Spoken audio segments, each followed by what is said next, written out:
Hello guys, welcome back to my channel. मैं हूं ज्योति चौहान। आप लोगों के सामने स्वागत है आपका मेरे यूट्यूब चैनल में।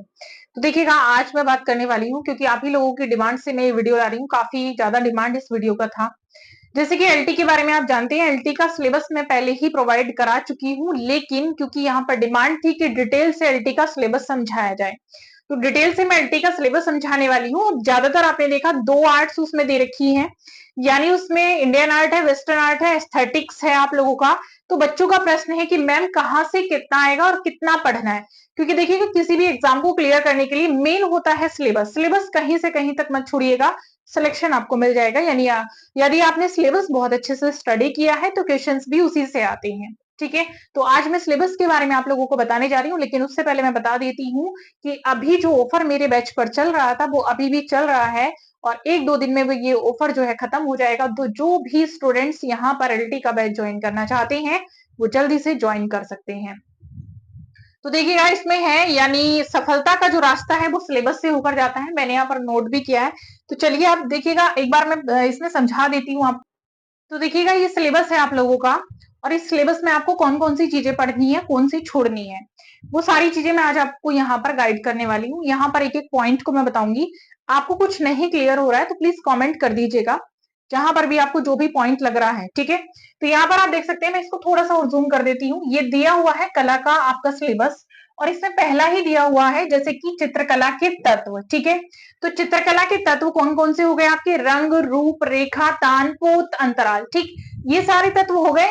माध्यम और टेक्निक, संयोजन के सिद्धांत। माध्यम और टेक्निक हो जाती है जैसे आप लोगों की तेल चित्रकला है, ठीक है, जल रंग है आपका, एक्रेलिक है आपका, ये सारी जो टेक्निक है, पेस्टल रंग है आपका, ये सारे माध्यम आपको करने हैं। ठीक है, मिश्रित माध्यम है जो अजंता में पूछा जाता है, टेम्परा माध्यम है। क्या है, इनमें किन रंगों का प्रयोग किया जाता है, किस प्रकार किए जाते हैं, इनकी शुरुआत कैसे हुई, ये सारी चीजें आपको पढ़नी है।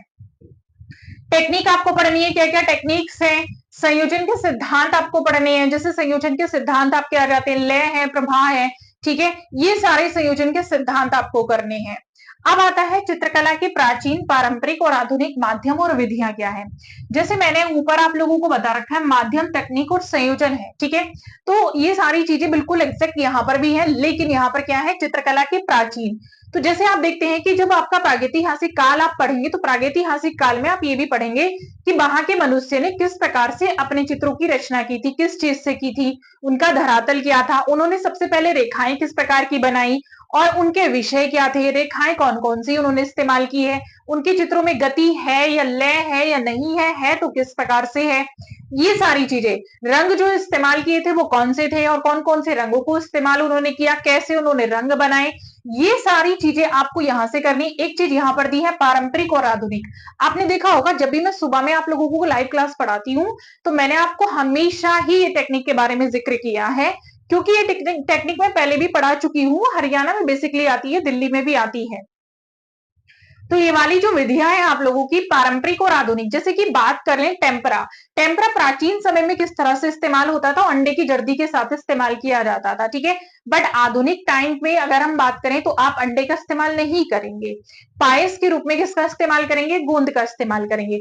ऐसे ही भित्ति चित्रण की है, आपके वाटर कलर की है, ऑयल कलर की, जो भी टेक्निक्स, जो जो चेंजेस हुए हैं, जो जो विधियों में चेंजेस हुए हैं, उस तरह से। क्योंकि प्राचीन समय में जो टेक्निक्स थी वो ज्यादातर नेचुरल थी। जैसे वॉश में आप किस चीज का इस्तेमाल करते थे, हाथ से बने पेपर का इस्तेमाल करते थे। ठीक है, बट अभी आप क्या करते हैं, अभी आप हाथ से बने पेपर का इस्तेमाल नहीं करते हैं।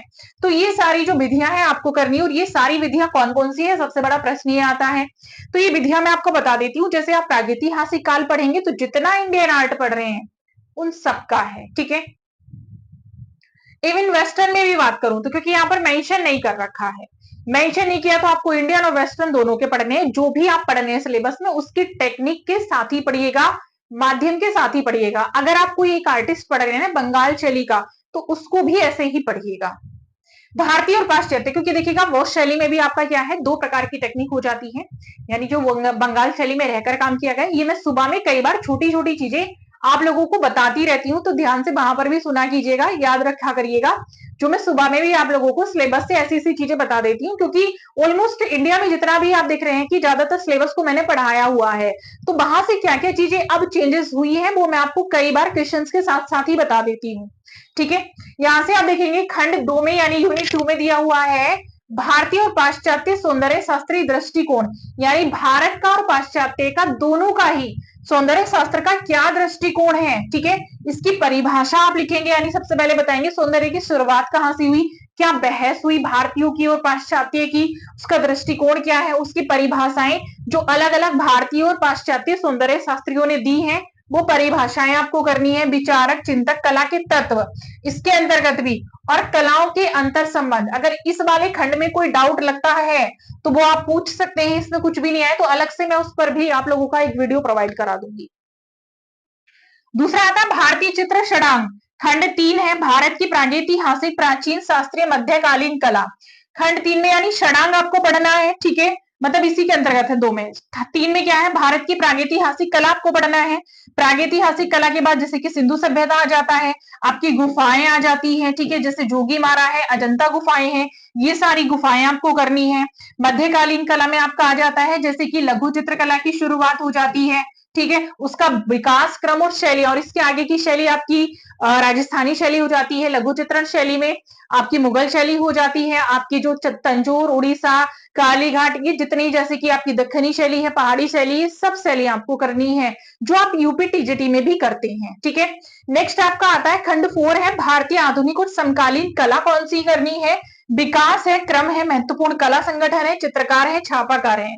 यानी इसमें आप देख सकते हैं कि भारतीय आधुनिक और समकालीन कला आपको पढ़नी है इसमें।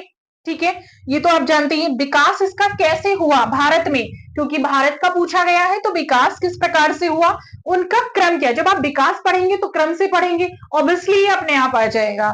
महत्वपूर्ण कला संगठन की आपको यहाँ पर पढ़ना है, कौन कौन से कला संगठन है, इनके चित्रकार, छापाकार, विचारक और इनकी क्या क्या अवधारणाएं हैं। ठीक है, ये भी आप लोगों को करनी है। अब देखिएगा आगे चल लेते हैं, खंड 4 आपका दिया। सिलेबस बहुत ज्यादा नहीं है लेकिन देखने में नहीं लगेगा, बट इसके अंदर बहुत कुछ है। 4 है यूरोप की प्रागैतिहासिक कला, बिल्कुल वैसे ही पढ़ना है। ठीक है, इसमें भी आपका मिस्र, मेसोपोटामिया और उसके आगे की जो ईसाई कला है, शास्त्रीय और मध्यकालीन कला है, वो सब आपको पढ़नी है। यानी ऑलमोस्ट इसमें आपका आ जाता है। ठीक है, इसमें भी आपका पूरा ही आ जाता है, जितनी भी शैलियां हैं वो सब आपकी आ जाती है। पुनर्जागरण शैली है इसमें आप लोगों की, रोकोको शैली है, सब कुछ इसमें पूरा पाश्चात्य आपका आ जाता है। ठीक है, ये है यूरोप की आधुनिक कला, बिल्कुल वैसे ही दिया है जैसे आपको अब इसमें करना है। यानी जैसे आपका इंडियन आर्ट में आप लोगों ने पढ़ा है, बिल्कुल ऐसे ही इसमें पाश्चात्य में भी पढ़ना है। ठीक है, यानी पूरा आप लोग शुरू करेंगे प्रागैतिहासिक काल से और लास्ट तक की जितनी भी शैलियां आप लोगों की आती है वो भी आप लोग इसको पढ़ेंगे। ठीक है, अगर आप कहेंगे तो इसका भी अलग से चैप्टर वाइज मैं आप लोगों को प्रोवाइड करा दूंगी। ठीक है, इसमें क्या है, जैसे कि यूरोप की आधुनिक कला, वैसे तो मैं इसको शेयर करूंगी आपके टेलीग्राम चैनल पर, तो जिनके पास टेलीग्राम अभी जिन्होंने ज्वाइन नहीं किया है वो लोग ज्वाइन कर लीजिएगा, सारी इंफॉर्मेशन मैं वहां पर दे देती हूँ। ये है यूरोप की आधुनिक कला, जैसे कि कला संगठन आपके भारतीय चित्रकला में है वैसे ही आपके पाश्चात्य चित्रकला में है। इसके चित्रकार हैं, मूर्तिकार हैं, छापाकार हैं, विचारक हैं और अवधारणाएं हैं। ये थोड़ा सा आपको टफ पड़ सकता है, लेकिन जब आप इसको पढ़ेंगे तो ये भी आपका इसके साथ साथ कई बार इजी हो जाता है। ठीक है, तो ये चीजें आपको करनी है। भारत के समसामयिक कला परिदृश्य और कलाकार, गतिविधियां और आधुनिक प्रयोग क्या है।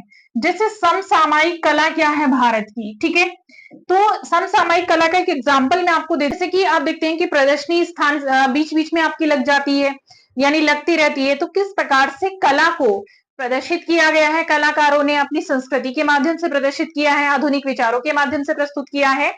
तो वो सारी कला और कलाकार स्पेशली इसमें आएंगे, कलाकारों के माध्यम से आपको ये करनी है। यानी एक ऐसी कला को हम कह सकते हैं जिसमें शुरू से लेकर अब तक की सारी कलाएं कवर होती हैं। ठीक है, अब परिदृश्य, कलाकार, गतिविधियां और आधुनिक प्रयोग, ये सब इसी के साथ आप शुरू करेंगे, इसी में आ जाती है। यानी ये जो मैंने आपको बताया ना भारत के समसामयिक, ठीक है, तो ये भारत के पढ़ने ये भी बहुत अच्छी बात है। जैसे कला बाजार, कला समालोचक एवं वैचारिक, आप देख सकते हैं कि जैसे कि आपके ग्रुप भी आ जाएंगे, चोल मंडल कलाकार है, 1890 है, वो सभी इसमें आपको पढ़ने पड़ेंगे। ठीक है, तो ध्यान रखेंगे समसामयिक कला। अब कला बाजार, इसलिए इसमें दिया ना गतिविधियां, आधुनिक प्रयोग क्या क्या हुए थे। ठीक है, इसमें है कला बाजार, कला समालोचना और कला विचार की क्या है। तो बस सिर्फ इतना सा ही है ये कला बाजार के बारे में, यानी कला की बहुत सारी ऑलमोस्ट चीजें तो यहीं पर आपकी आ चुकी हैं।